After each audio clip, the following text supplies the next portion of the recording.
wabarakatuh. Perkenalkan, nama saya Ira Haryanti. Saat ini berprofesi sebagai tenaga vokasi farmasi dan bekerja di salah satu apotek swasta di Kota Palembang. Nah, untuk pertemuan kali ini kita akan membahas tentang swamedikasi batuk ya. Apa sih sebenarnya definisi batuk? Nah, batuk itu adalah dorongan suara yang keluarnya kuat untuk membersihkan iritasi yang ada di tenggorokan kita ya teman-teman, atau di saluran pernapasan kita. Nah, untuk faktor penyebabnya itu sendiri banyak hal ya terjadi faktornya. Yang pertama, karena adanya virus, bakteri atau kuman. Terus yang kedua, pada saat daya tahan tubuh kita melemah atau lagi tidak fit ya, tidak fit, bisa juga langsung tertular penyakitnya. Dan yang ketiga, adanya alergi pada debu atau kotoran-kotoran yang banyak bakterinya. Bagaimana sih cara menghilangkannya atau kita swamedikasi batuk itu sendiri?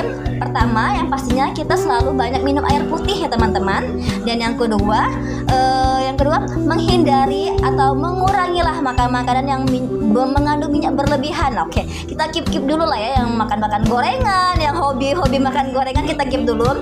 Dan yang ketiga, mungkin kita untuk mengkonsumsi madunya tapi yang asli, yang tanpa gula. Dan yang keempat, selain pola makan yang sehat, yang pastinya juga pola hidup yang teratur atau istirahat yang cukup. Nah, sekarang jenis-jenis batuk. Batuk tuh ada dua teman-teman. Pertama yang kita ketahui, batuk berdahak dan batuk tidak berdahak. Batuk berdahak itu yang pastinya batuk itu yang ada dahaknya, pas kita keluarin batuknya ada dahaknya ya, dahak kental. Dan yang ketiga, batuk kering, yang batuk kalau di tenggorokan tuh rasanya gatal banget, tapi nggak ada yang dikeluarin, nggak ada kotorannya, tapi gatal banget ya. Bisa kan ngerasainnya? Lanjut, etika saat batuk. Kita kan hidupnya harus bersosialisasi nih ya. Jadi pada saat kita kurang fit atau lagi batuk, diusahain teman-teman kita menggunakan masker atau penutup mulut agar infeksinya tidak menyebar kemana-mana atau tidak membagi penderitaan lah ya. Terus tuh yang kedua, kalau pada saat kita mau ingin bersin atau ingin batuk, diusahakan kita tutup muka, dikepalkan tangannya seperti ini. Ataupun kalau tangan kita lagi kotor, kita bisa menggunakan lengannya seperti ini. Ya, batuknya kayak gini-gini ya. Jadi biar kita sendiri yang menderitanya ya, yang merasain batuk-batuknya itu.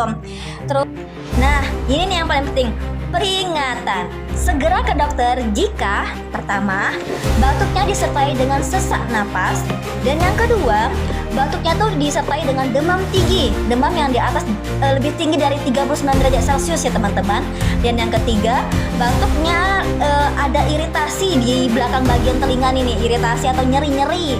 Dan yang keempat, paling parah nih, batuk kronis yang paling parah, yang kita udah makan obat, semua macam merek obat udah kita masukin, herbal juga udah kita coba, tapi batuknya tak kunjung-kunjung sembuh ya teman-teman.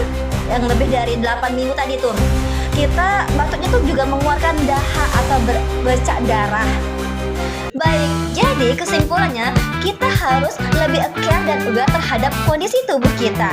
Dan batuk terus-menerus jangan disepelekan. Kenali jenis batuknya agar tepat pengobatan. Tanya obat, tanya apoteker. Terima kasih.